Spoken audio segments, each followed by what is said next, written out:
मीरपुर नाम के शहर में तेजस अपनी पत्नी नीरू के साथ रहता था। पति पत्नी दोनों ही नौकरी करते थे।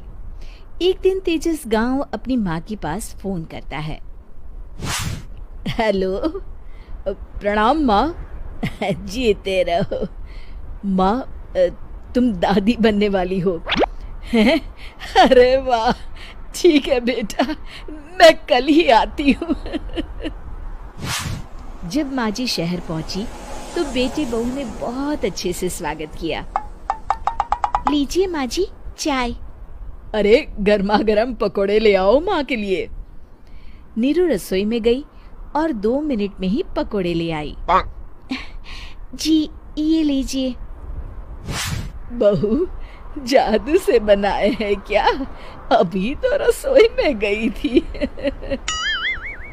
यम्मी। माँ जी, शीला रसोई में पकोड़े तल रही है, मैं बस लेकर आई। हे भगवान, मेरा धर्म भ्रष्ट कर दिया तूने। अब तो गंगा जल से शुद्धिकरण करना होगा। दूसरे दिन, माँ जी मैंने नाश्ता बना दिया है, ऑफिस जा रही हूँ। पर अभी तो घर का सारा काम पड़ा है। शीला आती ही होगी, झाड़ू पोछा बर्तन कपड़े वो सब कर लेगी। हमारे जमाने में घर का सारा काम हम ही करते थे।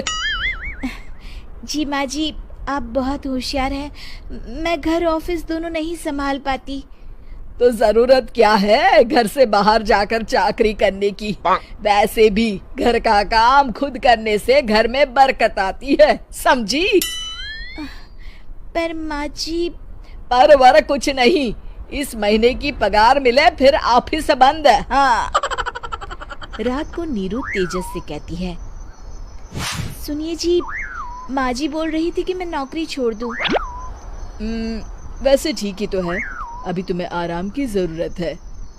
फिर भी आराम कहाँ, शीला को छुड़ाने के लिए बोल रही थी।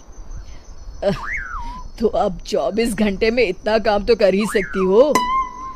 पर जॉब पसंद है मुझे, घर पर मन नहीं लगेगा। अगले दिन जब दोनों ऑफिस के लिए निकल रहे थे, मेरी तो कोई कीमत ही नहीं है इस घर में। माँ जी, आजकल महंगाई बहुत है, रहन सहन भी बदल गया है, दोनों नौकरी करते हैं तभी ठीक रहता है। अच्छा, तू कहना क्या चाहती है? मेरा बेटा तुझे बिठा के खिला नहीं सकता? तू ही इस घर का खर्च चला रही है, हैं? नहीं माँ जी, मेरा वो मतलब नहीं था। मतलब खूब समझती हूँ, ये बाल धूप में सफेद नहीं किए मैंने। हाँ। अब तो ये रोज का काम हो गया था। तेजस भी रोज की झिकझिक से परेशान हो गया था। एक दिन उसने कहा, नीरू, वैसे भी तुम्हें मैटरनिटी लीव मिलने वाली है, तो अभी से ही छुट्टी ले लो। पर क्या, मेरी सैलरी अच्छी खासी है। आखिर नीरू ने रिजाइन कर दिया। जब बच्चा हुआ तो घर में सब बहुत खुश हुए। कुछ दिनों बाद तेजस फाइल देख रहा था। क्या हुआ तेजस, कुछ परेशान लग रहे हो? हाँ, वो हमारी जितनी सेविंग्स थी वो तो हॉस्पिटल में और छठी के फंक्शन में खत्म हो गई है नीरू। और अभी वैसे मंदी चल रही है तो मैं बोल रही थी कल मुन्ना को हेपेटाइटिस का टीका लगवाना है। नीरू, क्या पोस्टपोन नहीं कर सकते? नहीं जी, बिल्कुल नहीं। अब तेजस को समझ में आ रहा था कि उससे गलती हुई है।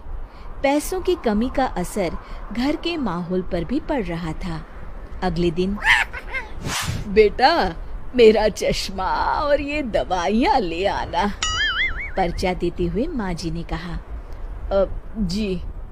तेजस, मुन्ना के लिए दूध का डिब्बा और डायपर भी ले आना, और ये किराने के सामान की लिस्ट है, इसे भी लाना है। तेजस गुस्से में लिस्ट मरोड़कर फेंकता है और चिल्लाता है, पैसे क्या पेड़ पर उगते हैं? ये ले आना, वो ले आना। अरे पर ये जरूरत का सामान ही है। वो गुस्से में बिना कुछ कहे ऑफिस चला गया।